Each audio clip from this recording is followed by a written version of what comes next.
Foi me questionado acerca do último vídeo correspondente a esse processo de contratualização, essa questão da mudança na fonte de recurso. Vou fazer um resumo rápido aqui. O que eu disse para vocês? Eu disse que o gestor fez o empenho para Fundeb 40, você liquidou a nota, foi para a tesouraria, chegou no dia não tinha dinheiro na conta, Fundeb 40. Tem que pagar essa conta hoje, ele vai pagar com recurso próprio. O que deve ser feito? Deve ser anulado a liquidação, anulado o empenho e reempenhado ele na conta Fundeb, na conta recurso próprio, tirando do Fundeb 40, colocando o recurso próprio, liquida e paga na conta recurso próprio.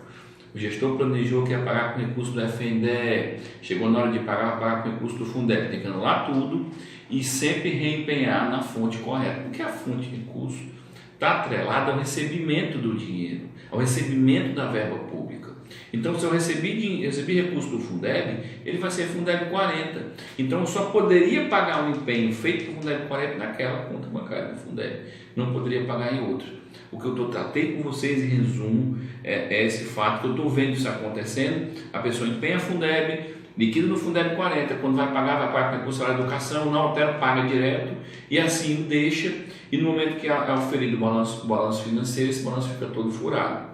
Eu expliquei lá como é que deve ser feito, as duas perguntas que devem ser feitas na hora da mudança, eu deixei tudo no outro vídeo. Me trataram com relação a Cleverson, o pagamento mesmo, não empenho, só que a licitação está feita para aquela fonte de recursos X. Qual é a saída? Eu falo para vocês a saída, você tem que falar com o gestor vai procurar, para ele poder fazer esse pagamento, ele tem que procurar o setor de licitação e pedir para fazer um apostilamento. O que é o apostilamento? A apostila está prevista no artigo 65, parágrafo 8º da Lei 8666, na qual ela criou que para modificações contratuais de simples reajustes, estou resumindo, ela deverá ser feita mediante simples apostila. A apostila eu trataria como uma espécie de aditivo. Tem muita gente que não gosta de tratar como aditivo.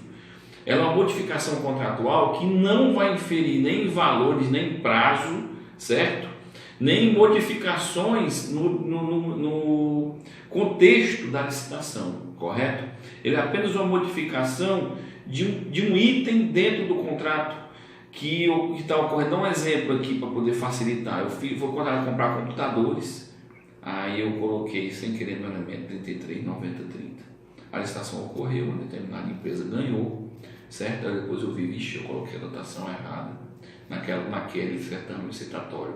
Eu faço a minha pergunta: 44, 90, 52, ele pré-existia, tinha saldo? Tinha saldo. Então, poderia ter sido ocorrido naquele elemento, então apenas um mero erro formal, certo? O erro grave era se a dotação não existisse, aí a licitação seria nula de pleno direito. Mas a dotação pré-existente, tendo saldo nela, é um simples erro formal, eu corrijo através de apostilamento. Porque o apostilamento se dá normalmente quando se age em cima do princípio da adjudicação compulsória.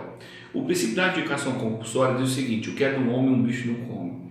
Então, como é que funciona isso, Cléber? Funciona da seguinte forma: determinado credor participa do certame licitatório, ganha o certame licitatório licitamente, certo?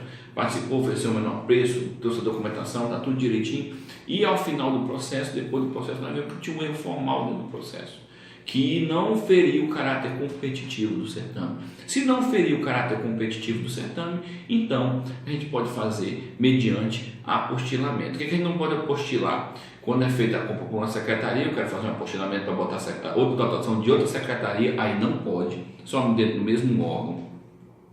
Um apostilamento, por exemplo, vou comprar carro de 4 portas, vixe, eu não precisava de carro de 4 portas, bastava um carro de 2 portas, eu vou apostilar, não cabe, porque aí vai ferir o caráter competitivo do certame e é necessário você faz uma nova licitação. Se errou a esse nível, aí sim se justifica e se anula o processo e se abre outro processo licitatório.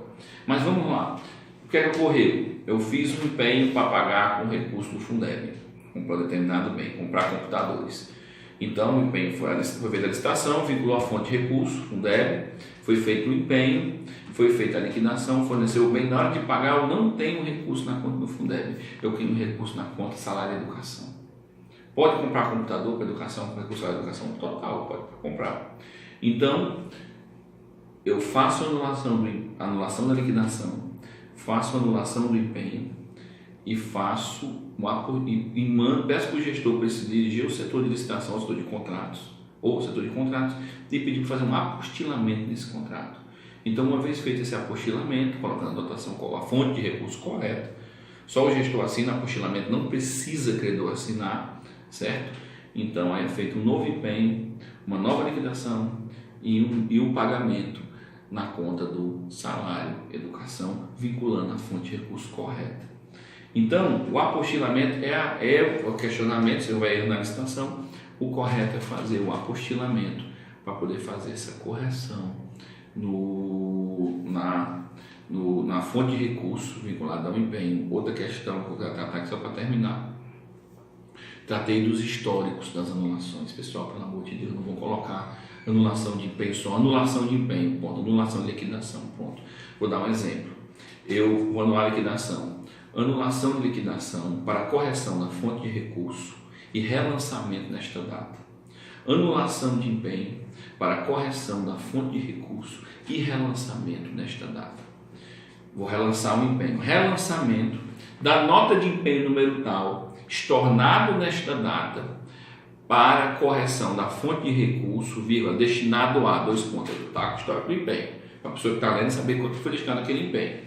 Não pode esquecer de colocar o histórico. Depois a liquidação. Essa aí já pode, não precisa de histórico, pode ser relançamento da nota de liquidação número tal, que ela estornada nesta data, para correção da fonte de recurso. Claro, e se for o pagamento, se você estornou o pagamento também, e você vai relançar o documento de caixa, relançamento do documento de caixa número tal, estornado desta data, para a correção da fonte de recurso, que hora se regulariza, pronto. Então, nesse caso aí já está feito, então muito cuidado com esses históricos, tá bom? Muito obrigado, um grande abraço a todos.